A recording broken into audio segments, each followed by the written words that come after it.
tribe. So I'm Bailey Hallwachs. I graduated from the University of Wyoming in 2014 with a degree in agroecology and a minor in horticulture. I was really interested in studying sustainable models of agriculture versus monoculture systems. In 2022, I graduated with my master's in viticulture and enology, or studying grapevine red blotch virus, so not natives. But in some capacity, I've worked with native plants. I worked at a botanic garden for 3 years, and I taught gardening classes to kids and adults and managed landscapes. And then I worked with my friend who's a crevice gardener out of the western slope of Colorado, Seth Kenton, and he designs really beautiful rock crevice gardens with native plants. And I've also worked in garden and industries and grew up on a farm and grew up wild blueberry picking with my grandma in Canada. My background is ranching and farming, but I'm allergic to all that. And so plants are the next best thing. And so today I'll be talking about the Natural Plant Germplasm System, which is under the USDA ARS. Agriculture Research Service. Already introduced myself, but I'm their Seed of Success Coordinator. We're located on the Washington State University campus in Pullman. This is the Plant Germplasm Introduction Research Testing Unit.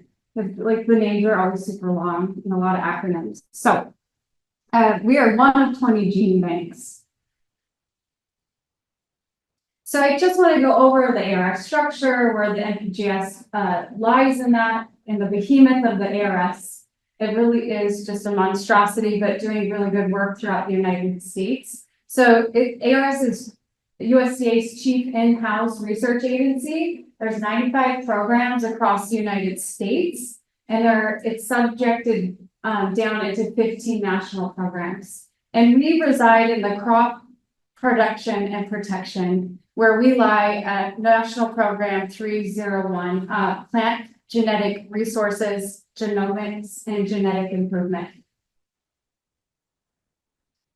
The core mission of this national program is to safeguard and utilize the genetic resources, or the raw genetic material, and the technologies associated with that to create an abundant, safe, and sustainable and inexpensive food supply and everything else that we use. So that would be feed for animals, ornamentals that we enjoy on the landscape, food and industrial products, not only here at home in the United States, but globally.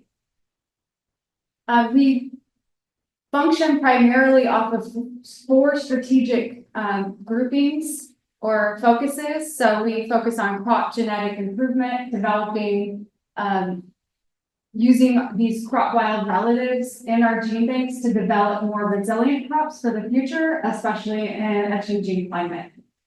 Plant microbial genetic resource and information. This is how we manage the data, so that we're doing molecular, biological, genomic, phenotypic processes, collecting all types of information, and it can get unwieldy. But we need specific processes to upload these into Green Global, which is our gene bank inventory software management.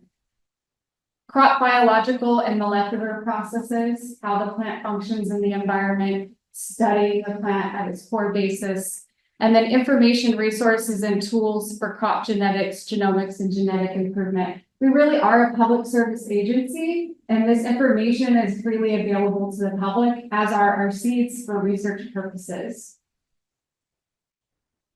So I just want to go over concepts and definitions. The government's full of acronyms, and gene bank terminology is specific in our world. So gene banks are the physical location where we store our seed or other plant material. It's a fundamental resource because we store important crop and crop relatives. It's used for diversifying crop production and breeding. We aim to conserve and collect genetically diverse material, which is used for productive, resilient crops. I like to say that we are a form of national security, and that we lend ourselves to global food security as well. I mean, if something went wrong, we have seeds, right? And we also have critical backups of those seeds. In addition, when it comes to the Seeds of Success program, which is really a native plant restoration program, we're a critical resource for safeguarding those restoration species in an ex situ conservation manner, which is taking the seed off the landscape and its natural habitat and putting it in a gene bank where we're safeguarding that. And look at all the beautiful cotton floral diversity. And this is at College Station, Texas. Other definitions. So plant germplasm and plant genetic resources. I've kind of said that a couple times already. And it's really the physical raw material that underpins food, fiber, forage, fuels, flowers, medicinals, and restoration species. So it's the physical seeds, the fruits, the cuttings, the pollen, and more. And then plant accession. So when we make a collection in the field, it's a seed sample. When we bring it into our gene bank, it's a plant accession. That's what that term basically means. And you'll see peppered in here all of our students that work for us. So this is Amelia next to Penstamen. And so I was able to convert her into going into the Seeds of Success program. So she's looking to go down into Arizona and start collecting. So how we accomplish our core mission at the MPGS is through acquiring plant germplasm. So last year I had the opportunity to go with Barbara Hellier on a plant collection trip to Nevada and California and Oregon, where we were collecting Grindelia sporosa. And so she has a partnership. Barbara Hellier is the horticultural crops curator at our site, which I'll talk about all our different curation sites later. Grindelia sporosa partnership was with University of Reno, Nevada. It's really resinous and sticky, curly cut gumweed. And so University of Nevada at Reno is interested in using that resin as a biofuel. I'm sorry, I think my thumb is on the clicker. So anyways, so we do a ton of collection trips in the United States. Previously, they would go globally. We have a really diverse garlic collection at our unit, and that was from Barbara. She went to Uzbekistan and all over the world. We don't really do that anymore. There's too many regulations, so they got to have the heyday with that. And then conservation, we're conserving these species in our gene bank, and we're researching how to conserve them appropriately, so the right relative humidity and temperatures. We evaluate and document every year. If it's a proper curation program, they're planting out seed to capture the genetic diversity and keep those seed samples alive. And distribution. That is one of our primary functions. We don't just hold seed unless it's with tribal relations. If you're a tribe, we will hold seed for you. We have a black box agreement. Otherwise, the MPGS is here to distribute the seed freely for research purposes.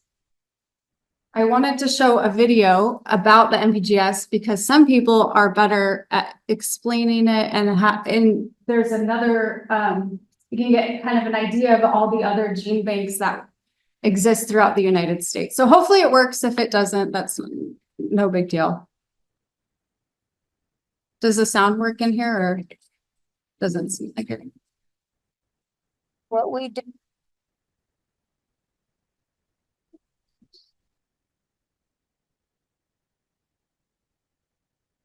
here is we develop these collections of crop resources and their wild relatives. We maintain them. And we normally store it in the form of seeds, but germplasm can take many forms. Our mission Okay, that's is to okay. preserve this germplasm and distribute it for research purposes. This is important because researchers, breeders all over the US and world, they request samples for research. They can mine basically those genetic traits for anything that would be useful. Some of these plants have more drought tolerance. For insect resistance or disease resistance. We hope there's always something coming out from this program. We have about 9,500 cultivated peanuts in the collection. We have approximately 27,000 samples of grasses. So we have about 30 rows back there, and that's $30,000 worth of beans. The pear collection is the largest germplasm collection here at the Corvallis Gene Bank. We are one gene bank out of many in the national plant germplasm system. You know, our food security isn't really a given and we shouldn't take it for granted. So we're preserving plant crop genetic diversity for today and tomorrow.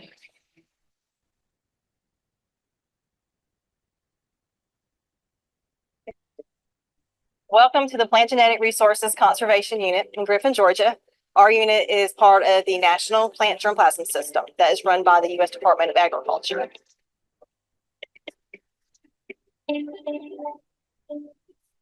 Our unit here is one of the 4 plant introduction stations that's part of the National Plant Germplasm System. The one here in the southeast in Griffin, Georgia. There's also one in Ames, Iowa, Geneva, New York, and Pullman, Washington. And those 4 sites will have a very diverse set of germplasm that's adapted to the regions where they're located. Genetic diversity or the germplasm is the foundation for crop improvement. So a lot of the germplasm has diversity for all desirable traits that a peanut breeder would like to combine into a good variety. What we aim to do is bring some of those seeds into the lab, put them onto the machine here, and this will give us a measure of the oil content of those seeds. Today, we're going to be working on sorghum. So when I get an order, I'll start planting on the germ paper, and then I put it in the germinator, see if they're abnormal, dead, or diseased. I'm packaging a warm season grass germplasm request. I take a sample of that plant, I wash the roots, and I wrap the roots in sphagnum moss and package it into bags. We distribute about 50,000 samples a year to researchers all over the world, free of charge for research purposes. It's not really intended for home garden use. They're species that probably won't do very well in your home garden, but they're very important for plant breeders to use. So here in Ames, we have about 54,000 accessions of more than 1,700 plant taxa. I've heard some people refer to the gene bank system as the thin green line between potential global starvation and food security. We're that backup. We maintain spinach germplasm and a lot of other crops. And we have to extract the seeds. So individually, they have less dormancy. We want to make those desirable disease resistances and whatever else is there available to plant breeders. The crops that the vegetable projects curate are pumpkins, melons, cucumbers, carrots, chicory, parsnips, and basil. Today, we're working with pumpkins, extracting the seeds. This is where we will select our 25 ears that are representative of this accession that are going to go through to imaging. After we pick the berries, they're going to go through a common household blender.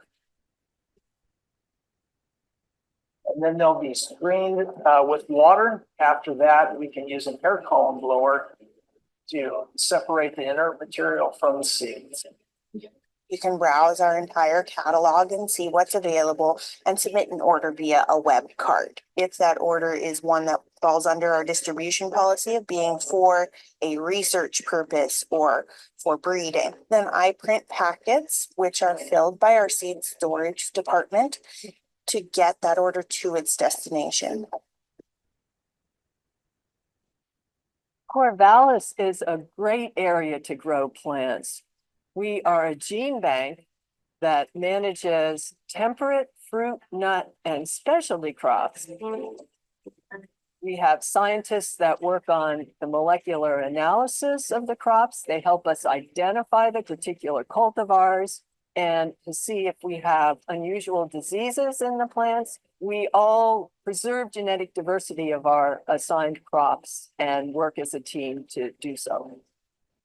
I like to compare myself to a librarian. Instead of being in a research library with books, research library is the plant materials, and we've got the trees lined up like books on a shelf. And I'm involved in several projects right now looking for better rootstock repairs, and that's where the wild germplasm is particularly useful. Genetic diversity is important because we don't know what we're going to face in the future. So each of these plants, as more diseases are becoming spread around and more issues with climate change and soil conditions, having to grow on poorer soils. Some of these plants may have characteristics that allow breeders to introduce those traits into commercial quality cultivars so that we can grow in these changing environments. This is called the Western Regional Plant Introduction Station. And we maintain a wide variety of material here implemented as sources of genes for adaptation to disease, to climate change, to environmental change. So I'm just hand harvesting some peas in this greenhouse. We grow the peas inside to protect them from virus that they can get out in the field. These are called isolation tents.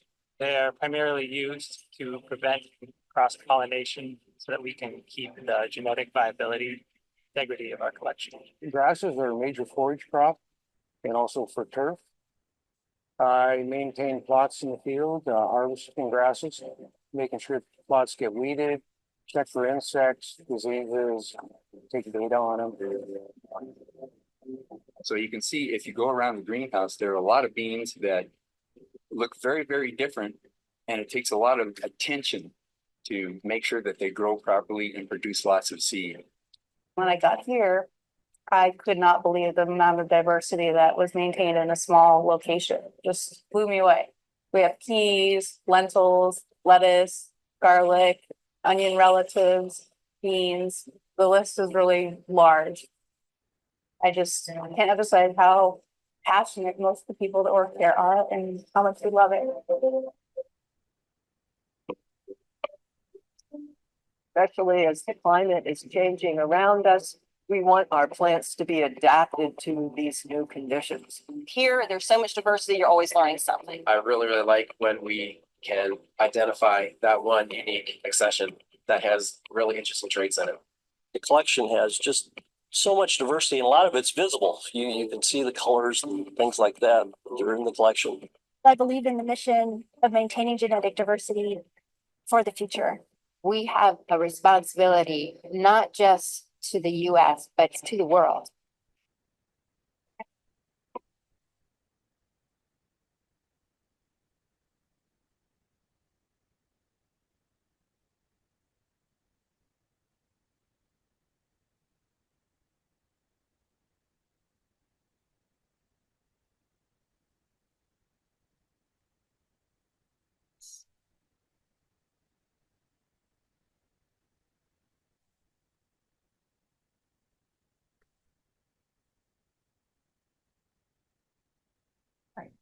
Hope you enjoyed that video. A lot of really important gene banks across the United States. As she said in the video, these gene banks are strategically located in growing regions where the crops at that site theoretically grow best. I say theoretically because we have such a plethora of diversity in our gene banks, especially when it comes to the native species. Not all of the East Coast species are going to grow in Pullman, Washington. We have long-standing partnerships with land-grant universities. Washington State University is a land grant.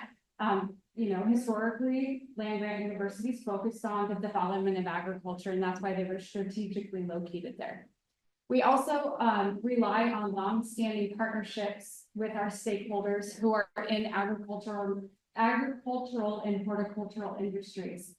These are the people that benefit immensely through commercialization, and they're making, profits. They're private industries. So these are the people who can go to bat for us in Washington, D.C. There are rules and regulations and our roles where we can't lobby for ourselves. So if there's ever a need for increase in funding, which there is, we rely on our stakeholders to talk to Congress. So let's talk about the diversity in the overall USDA National Plant Germplasm System in our holdings. So we have 259 families represented, over 2,000 genera, 16,744 species, and 621,061 accessions. It's really unwieldy and it's a lot to manage. We manage everything through Green Global, and so that is the Germplasm Resources Information Network. We have It's a global international standard. Everything in green is where Grid Global is being used at a specific gene bank. And then the blue is where it could potentially be implemented. So if you're interested in it, I put a QR code there, but there's also other information I can send out later. So, you know, I've gone through this multiple times, but we're really particular about who we send the germplasm out to. I'll talk a little bit later. We used to send out germplasm to homeschooling and community garden and home gardens, but we want the material to be safeguarded and going to for a specific reason. Back to home bees. So we're structured in a way where we have a research leader, that's Marilyn Warburton. She manages 5 curators. Each of those curators manage very diverse collections. We have a large support staff and we employ many university students. In fact, we employed one of Liz Martin's students.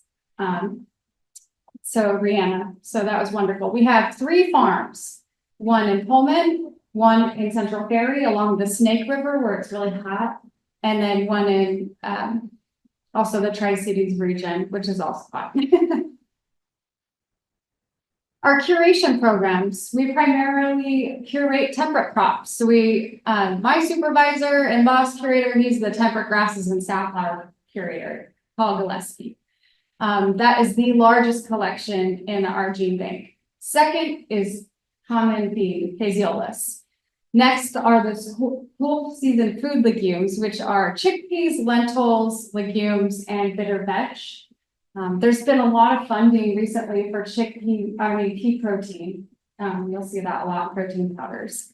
Temperate adapted forage legumes. So that's really important. Forage species, alfalfa for cattle, wild clover, and lotus. We have the horticultural crops, which is Barbara Hellier, she was on that video. And her collection is probably one of the most diverse outside of the SOS native collection. And so she has onion relatives, garlic, the whole garlic collection. So those are clonal. We have to plant those every year. Beets, lettuce, and then her miscellaneous, which includes a lot of medicinals. She has a lavender collection, sagebrush. She even has taxocarum, which is a natural source for rubber. And then finally, the native collection, which is in a true curation program. It's kind of a holding place. And so there we have quite a few. That's not indicative of everything that we've received, but I'll talk about that next. The history of the SOS program. So how many people here are familiar with the SOS program? Raise your hand. Hey, a few. Okay, kind of. Okay. So the Success program began in 2001 as a result of severe wildfires that were devastating the Western United States landscapes. Not much has changed since then. It was in partnership with the Bureau of Land Management and the Millennial Seed Bank at Kew Gardens in London with effort to collect, conserve, and develop native plant materials, specifically workhorse species. They don't work with threatened or endangered. And so they're making large swaths of collections. I have no idea. I think it's on timer. Sorry. Large swaths of collections across the United States, mostly in the western half of the United States. However, that is growing. In effort to stabilize, rehabilitate, and restore these devastated landscapes. A lot of times the fire burns too hot and you lose those plant populations. So the partnerships are growing. We have many federal, recently Forest Service, Fish and Wildlife Service, National Park Service just joining the team to make collections across the landscape. Us, obviously, and others, and non-federal partnerships. So botanic gardens, arboretums, zoos, and municipalities. History of the partnership at the NVGS in Pullman. This is R.C. Johnson, who was a research agronomist at our unit for a long time. Some of you may know him. He initiated this collaboration in 2003. He saw what a wonderful acquisition program it is for us. We're limited on time and budget. So this really allows curators to fill genetic gaps in their collection and offer more of a diversity to stakeholders. The idea was to bring the seeds into Pullman, 1, because we're set up for distribution and we have that pipeline down, and 2, to send that for backup to Fort Collins, Colorado. In Fort Collins, so we get 2. The seed lot we do get We don't get bulk collections. We get a small portion of that bulk collection. 2/3 stays for distribution in Pullman, and 1/3 goes to Fort Collins at the National Laboratory for Genetic Resources Preservation for long-term storage. So think 80 years. So what we've received so far as a result of this partnership is over 22,000 accessions, nearly 23,000 accessions. The majority of them have been transferred off-site. So this is everything that we've received, and this is everything that stayed in the gene bank. So our curators are using this collection. It's a very diverse collection. We have 147 families, over 1,000 genera, and nearly 5,000 species. These are a little bit outdated. This is probably 3 years old. The most represented are Asteraceae, followed by Poaceae and Fabaceae. And the top represented accession is Acanathrum hymenoides, which I just found the name just changed. Taxonomists. And the genetic analysis is useful. So we have 250 accessions, Achillea millefolium, 124, and some lupins.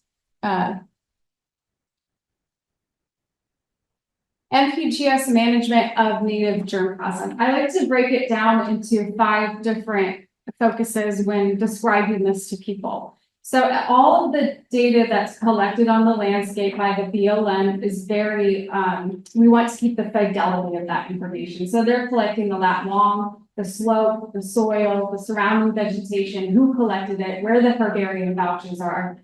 So very lucrative.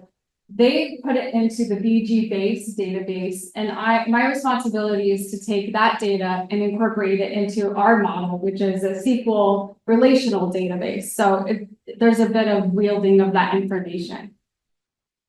Next is the long-term storage, and that's our critical backup sample. So heaven forbid anything happened to our gene bank. There's a backup sample in Fort Collins, Colorado. They also have a different federal agreement, a memorandum of understanding with the BLM, where they do the viability and germination testing of this entire collection. So that's wonderful. That allows us to track how that seed is aging. Also in Fort Collins, they're using an RNA marker, RNA degradation marker, to see how that seed is aging over time. I don't partake in that research, so I can't describe it to its essence as well as it should be. So anyway, so the next one is transfer to active curation sites. I mentioned that a little bit before.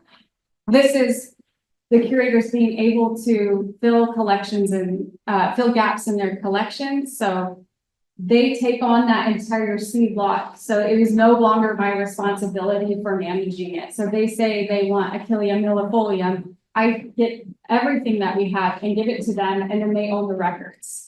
Next is distribution through Green Global. I've mentioned that many times. And then research. So I actually which I'll talk about later about the research, which was wonderful. So that's how I kind of weasel my way into being in participation with the research, is partnering with those curators, where we do propagation, regeneration, and making sure we're capturing the genetic diversity and developing native seed stock. Right now, we're working on Acanathrum hymenoides, for example, on a common garden study and doing genetic analysis on that. So these are actually our students here helping with that Acanathrum project. This is, I'm not going into detail on this. This is mostly the BLM. What I wanted to mention is the BLM contracts out professional seed cleaners. So I get seeds from many different places come spring. So the primary place that sends the most seed is Bend Seed Extractory with the Forest Service in Bend, Oregon. And if you've never been there and seen their seed cleaning operations, I highly recommend it.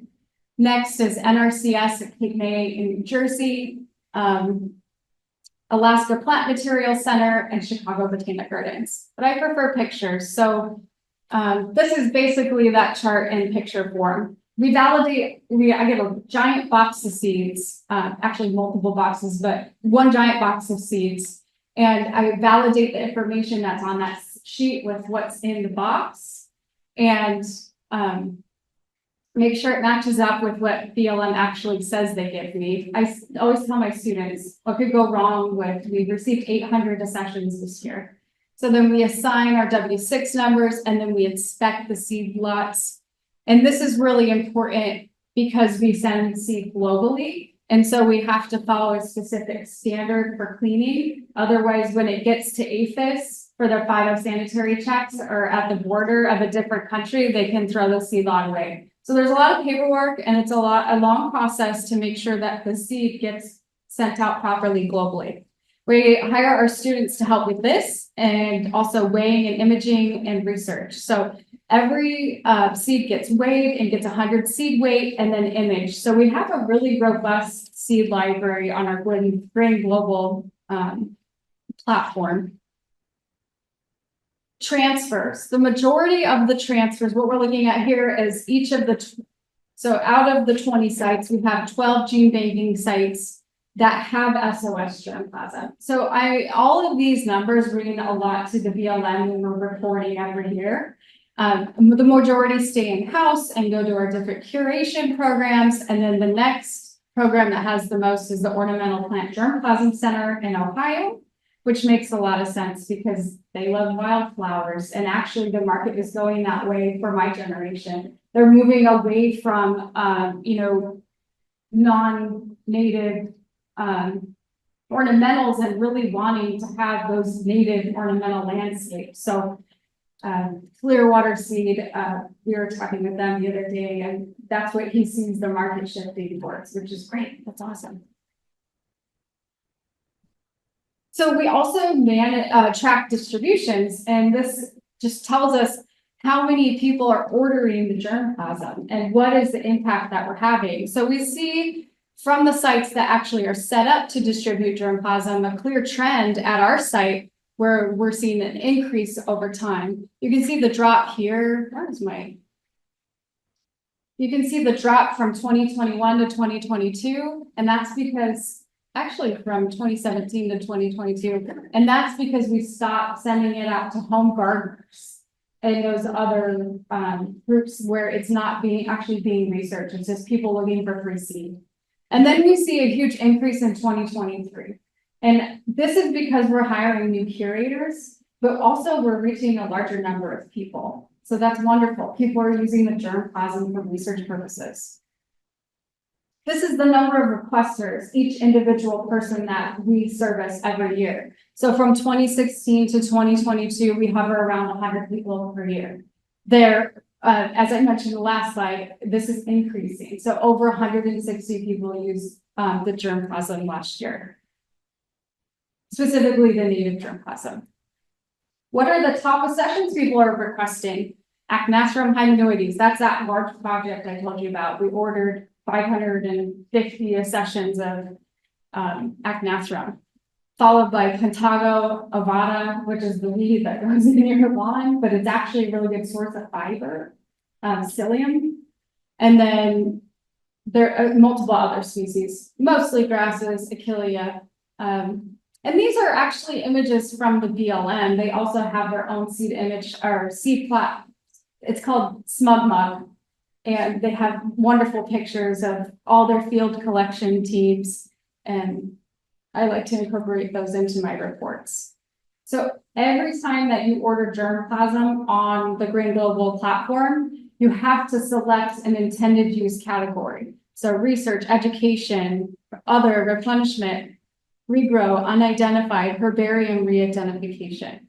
We've been documenting this since 2015, and primarily with the SOS germplasm, it goes to research, and next is education and other. But then we subcategorize that, and then we say, okay, it's going to research. Well, what kind of research? Genetic studies, varietal development, botanic, taxonomic investigation, and more specifically, conservation genetics, anthropological and archaeobotany. People are studying ancient historical civilization or indigenous tribes and creating reference collections or carbonizing them for whatever they're doing. A lot of reading, pest and weed image databases. A lot of private industries and corporations get seed from us so that they create these resources for their employees to detect weed seeds. And so when that happens, I don't give them very many seeds. Because usually we send out 100 seeds and a lot of pollinator gardens. And I wanted to talk about the examples of other, that's pretty elusive as well. We see the seed going to diversify botanic garden collections, to native seed producers to diversify what they're growing.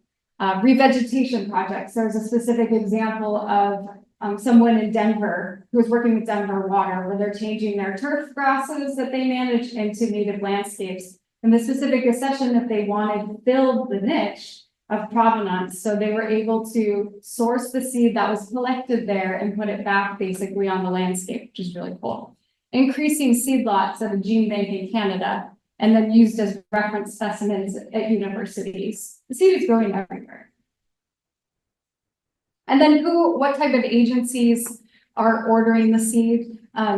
We can see in 2023 that primarily US state agencies and universities, federal agencies, and then a little bit, not very many commercial companies are ordering the seeds as compared to state agencies and universities and other research institutions. Where is the seed going? Well, as I talked about before, it's going globally, but this is where all of those native seeds have gone, all over the world. And we have Svalbard. We said where the Doomsday Vault is, and we do send backups to that Svalbard. If you're not familiar with it, it's the Doomsday Vault. I think everyone knows pretty much what that is. This is an example of our Grin platform user interface, and it's actually extremely complicated to use and hard to find. So I provided a link down there below and a QR code so that if you're interested with your organization, Idaho Native Plant Society, and people are developing native seed, that you can direct them to here to order it. So you have to go to the advanced search feature and look for the germplasm, but specifically to order the SOS seed, you can't just drop down and say SOS. You have to go to the other search criteria and put in these specific things, which is hard to read right there, actually. I can't see that very well. And so that will populate this image here. And so this is the accessions, the types of, there it is, Ericoma hymenoides. That's what epinephrine changed to. The taxa, and then in the pictures, and then the shopping cart. So if you have a profile with us, you can click that shopping cart and drop it into your basket. So each of these are, the blue lettering is a link, which would lead you to more information about that specific species. The passport data shows up here. We don't show everything. We have an agreement with the BLM where we're not showing lat long data. They don't want people tromping around. However, if you do need locality data for the type of research, you can reach out to us, to me or my boss, Paul Gillespie, to get the lat long data. And there's other tabs there where you can look at the taxonomy and other information about that species. Our middle name is research, so that's what we do. And so this is a project with Liz Martin. She actually designed this whole study, and I came in the second year on it and was able to help finish it off. But Liz designed a study with SOSC to research 5 different astragalus species. She did all the propagation information using stratification and different temperatures to find out what the best propagation protocol was to get these 5 different astragalus to germinate. We then put them in a field in Pullman and Prosser. Nothing survived in Prosser, but we were able to carry on a second year where we implemented a pollinator study. We also took phenological and phenotypic characteristics. Our pollinator study used 3 different pollinator treatments, and that was honeybee, alfalfa cutter bee, and then just open pollinated. So this work is going to be published in the Native Plants Journal. Thank you, Liz, for putting it all together. So here's some more examples of what we're doing on our farm, installing irrigation, students we hire, and the types of germ boxes that we use. So we're also kind of tweaking how we do things from the past to now. So we're optimizing the quality of our seed images. My boss is a super nerd and he is a geneticist and he's able to use a lot of programming software to extract the seed through various, R and Python code to analyze the seed. So we that's why there's those 4 dots there. The computer is able to take the lat long and then analyze the different seed, which he did with the Achnathrem hygonoides. So we can see the separation of differences in the seed type based off of where it's growing. So that's really interesting. Next is the native nursery trial. Now we're forming a partnership with the NRCS and the Forest Service here in Moscow at the Rocky Mountain Forest Station. My boss really started and said, you need a project of your own. And I was like, really? I'm doing a lot already. But he said, select 100 species. And I was like, that's a lot, but I'll try. And so I really wanted to guide my research appropriately. I initially looked at the BLM field collection map on their ArcGIS, and I was trying to investigate species that were mostly in the pollution surrounding regions. Had very much difficulty doing that. All of those accessions circled in red on the left there were mostly Poa secunda. So very limited on the forbs, and I wanted to grow forbs. So I reached out to Nancy Shaw with the Forest Service, and she recommended the Western Forb species list. So I kind of narrowed that down, selected some there that really were in high need of research and propagation. And I also reached out to the NRCS Plant Materials Center to Stephen Lee, who's a manager over there, on what they need in their conservation plantings and their equip program, who really want to be developing seed in provenance and regionally. That's the whole idea with the whole native seed movement nationally. And so also, because there were so many that I did have to select, I picked things that I found interesting or had some benefit. So attracting pollinators. In terms of interesting, I picked one called Balium multiradiata because it had my name in it. And turned out to be a really cool plant. And then Medea elegans, which got huge and beautiful and attracts pollinators and smells really nice. And it actually is sticky and flea beetles stuck to it. So I'm thinking maybe that would be a good trap crop for flea beetles. And so this is an invitation to you all to the Palouse Native Seed Plant Stakeholder meeting that we're having in the NRCS on January 24th at 9 a.m.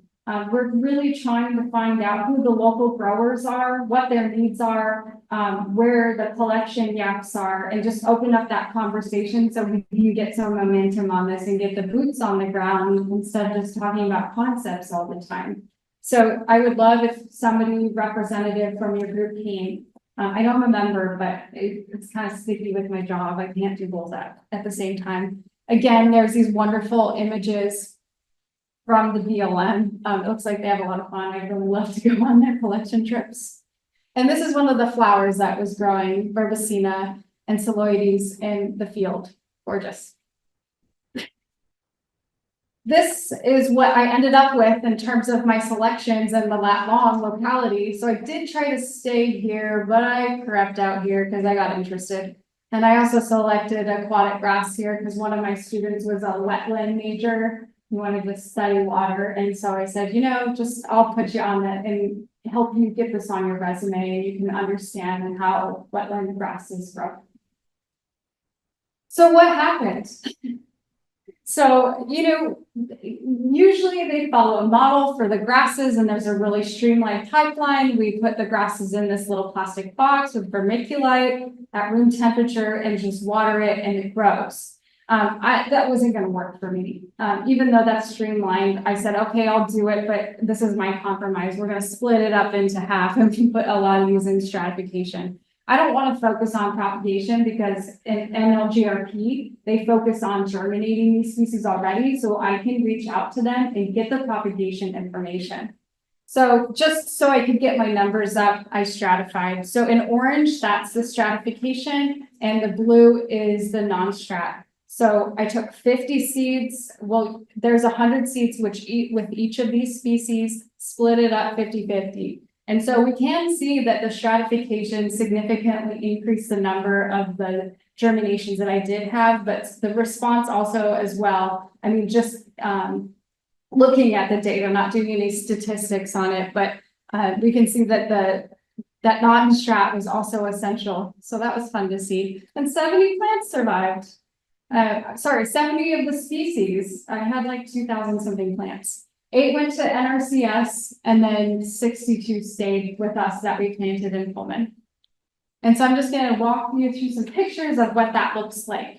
And so May 2nd, I had a greenhouse full. This is a really good opportunity for me to learn how to strategically plant these so that I don't have things flowering out when I don't want them to. This is good information for growers as well who are in a nursery setting and wanting to grow native. So I'll hone in on that. And but anyways, moving on. This is May 7th. We're putting down, this is Scott McGee. He's our farm manager, wonderful farmer. He recommended putting down landscape fabric and little drip irrigators to conserve moisture and reduce weeding.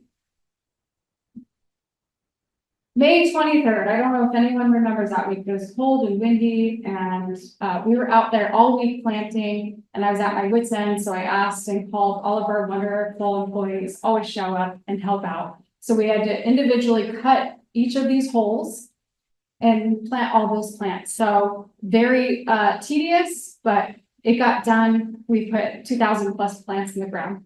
This is the drip emitter. So this is emitting 2 gallons per hour. I really only watered for half an hour. If it needed it, it really didn't. So maybe once a week for a month. We really shouldn't be watering natives, especially for the type of research that we're doing in terms of establishing native fields and growing out seed stock. What can go wrong will go wrong, right? Welcome to farming. So this is the irrigation that busted in early June, and it washed out a huge portion of my field, of the field. And so, I mean, I look at it as if they survive, maybe they can handle some flooding. I don't know. And so here's a great drone shot of the field a month or more later. We can see the existing water that moved down this hill. But it's also a great example of like how important it is to have things on the soil so that it's not washing away. So this is the field in its early stages. And then how I took the data. The pictures I'm going to show you of these species are ones that are important to both the BLM and NRCS in this local region. So Dahlia ornata or blue mountain prairie clover, we're looking at, you know, is it putting on vegetative growth? What will be really meaningful is if they survive over the winter. When it starts flowering and then kind of a nice full showy shot. Next is Salvia dorii, desert sage, wonderful smelling plant, just rubbing the leaves and all the essential oils and secondary metabolites. So we can see the growth stages throughout its life as well. Sorry, I'll hurry up. Sphaerosia monrona, this is the glow mallow. I love this plant, really important to this region, grows in a variety of soils. And that's a good point too. This soil is very clay-like. So whatever size it survives in it is really hardy. So this is old man whiskers or geum. That's pretty common around here. Didn't put on a lot of seeds, so I'm hoping to see more next year. Here we're honing in on how we standardize our pictures in the field so that it goes into Grand Global. This is actually a really good check too. Sometimes they misidentify plants in the field from the BLM, so we want to make sure that we're identifying these plants correctly. And then a bunch of other ones. There's Medea elegans and some California buckwheat and some Asclepias and tobacco. This is a significantly important cultural crop. Machenranthra, that's a mouthful, I'm sorry. That is tansy leaf aster. It got huge and beautiful and full. And Gaillardia. You can see all the pollinators too. So that was one thing about this field was I never experienced so much life. I mean, there was deer and birds and all the types of insects. I was like, this is what we're supposed to do. So then now for next year, I would like to narrow down the selection. 100 species is a lot of work. I'm not doing due justice to the specific species when I'm spreading myself so thin. We want to evaluate the establishment. We want to know when they're starting to flower. NRCS was talking to us about how they want a breadth of different types of flowers throughout the season. And that's really important for home gardeners as well. The phenotypic traits, does it grow prostrate or decumbent? So upright and tall. And then seed harvest, that's really important for native seed growers. They don't have a lot of labor or time or money. So we need to hone in how easily these plants can be harvested. One example at our site is we created a vat wall. Alex Cornwall, the curator of the horticultural collection now, created this like really cool vacuum for his lettuce. And he just vacuums off the lettuce seed into bags. And they 3D printed this model attachment. So that's the type of work that we're doing. We're kind of doing the old engineering. We're putting different things together so that we can make a better system as things shift. And then direct sow trials. We want to know how these species persist in a grass spore mixture. Are they competing with invasive species? How long are they lasting? So that would be a longer study, but that's the pipe dream. And then this is my final slide. These are resources. I really hope that you check out our YouTube channel. People put in a lot of work into that YouTube channel, and we have a variety of topics on the diversity of our food. There's potatoes and millet and sorghum and all sorts of things. We have a grinu.org. We have ebooks and manuals and podcasts just to keep yourself busy. If you're cleaning the house, you could listen. So it's a nice podcast. So anyways, I hope you enjoyed the presentation. You learned a little bit more about the National Plant Germplasm System and why it's such an important resource to the United States and globally. I'm available for questions.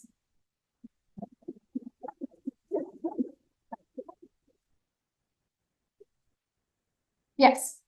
How do you, when you've got the native plants that you're collecting the seed for, how do you decide which native plants choose, which ones you have the germplasm for? Oh, so I actually looked, so when I was looking at the BLM map, the field ID sites in there. So that retains itself across the board. So if it says California 130, that's California team 130. I can look that up into Green Global very easily and see if we have that specific section. So that's one way. Another way is just isolating by its location. So we do have the lat long, and we also have the specific state it's from and county. So that's one way that we select. In terms of, I know that Dave Skinner did a lot of work on the natives here in Palouse, and so kind of researching more in that realm. A lot of the things that NRCS wants for this region, we didn't have. I think it's because there's just a lack of those collections in this region. Maybe. Does that answer your question? Okay. Well, the selections are here, and they could be selected, but they are not being selected by whoever's selecting for you. Right, that's true. I mean, the SOS pipeline is a very specific pipeline, so I'm sure there's other collections, but it'd be nice if they did it through SOS. But you can come to our meetings and to our field trips and find out a lot about the native ones that are right here, and we can show you where some of them. Wonderful, that'd be great.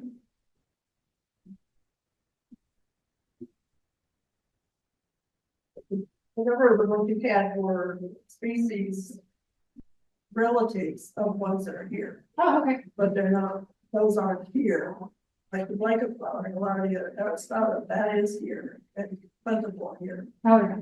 The Ariagonin that you showed is not here in other locations, but we have lots of beautiful Ariagonins that we can select. Awesome. Here on the blue, so. Yeah, I know NRCS is doing a bit of collection here in the region too, and we're going to partner with them. I think it's a function of me learning too. Like I'm not really great with the area still. I've been in my job for about 2 years. It's not a lot to learn. So study the stuff that Dave Skinner did because he was he got all of us going. And he was at PMC manager. Yeah. So we're really plugged in with them and hopefully that partnership will got go all well. this. Well, It's wonderful. So the germination rate for different plants will go down at a certain, amount every year. Whose job is it then to take those seeds out of storage regularly? And you mentioned that they're looking at mRNA levels or stability.